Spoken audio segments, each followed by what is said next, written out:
जलजीवन मिशनच्या प्रभावी प्रचार प्रसिद्धीसाठी व ग्रामस्थांमध्ये जनजागृतीसाठी जिल्हास्तरीय लघुपट निर्मिती स्पर्धा होणार असल्याची माहिती जिल्हा परिषदेच्या मुख्य कार्यकारी अधिकारी मनीषा आभाळे यांनी दिली। जलजीवन मिशन अंतर्गत हर घर जल से नल देण्यासाठी पाणीपुरवठा योजनांची कामे सुरू आहेत। त्याच्या प्रबोधनासाठी जलशक्ती मंत्रालय, भारत सरकार व राज्याच्या पाणीपुरवठा व स्वच्छता विभागातर्फे लघुपट स्पर्धा होत आहेत।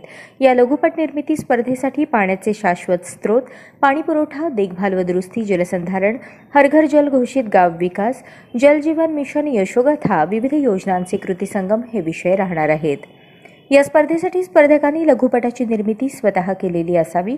पटकथा, दृश्य, संकल्पना, संवाद, पार्श्वसंगीत, चित्रीकरण स्वतः तयार केलेले असावे। अगोदर प्रकाशित झालेले किंवा व्यक्ती, संस्था, कंपनी, शासकीय विभागांनी त्यांच्या कामासाठी तयार केलेले लघुपट स्पर्धेसाठी सादर करू नयेत। या स्पर्धेसाठी सादर करण्यात येणारे लघुपट याबाबतचे कॉपीराईटबाबतचे उल्लंघन होत नसल्याचे स्वयंघोषित प्रमाणपत्र प्रत्येक स्पर्धकाने सादर करणे बंधनकारक राहणार आहे। लघुपट निर्मितीसाठी वापरलेले शूटिंग साहित्य व्यावसायिक दर्जाचे व उत्तम असावे। लघुपट निर्मितीसाठीच्या भाषेचा वापर हा प्रमाण मराठी असावा व कोणाच्याही भावना व अस्मिता दुखावणारा राहणार नाही याची स्पर्धकांनी काळजी घ्यावी। लघुपट स्पर्धेसाठी एका स्पर्धकाला एकाच विषयावरील लघुपट सादर करता येईल। लघुपट 3 ते 5 मिनिटांचा असावा।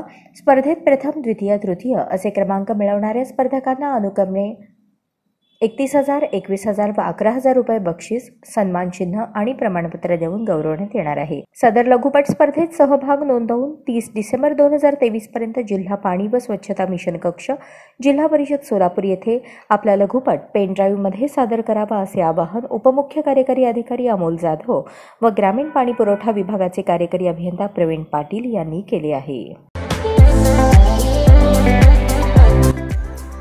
या बातमीपत्राचे प्रायोजक आहेत हॉटेल चित्रा एक्झिक्युटिव्ह।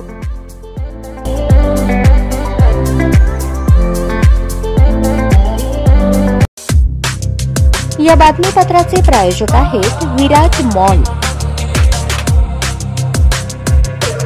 अशाच नवनवीन अपडेटसाठी जनता राज्य न्यूज चॅनलला सबस्क्राईब करा, लाईक करा आणि शेअर करायला विसरू नका।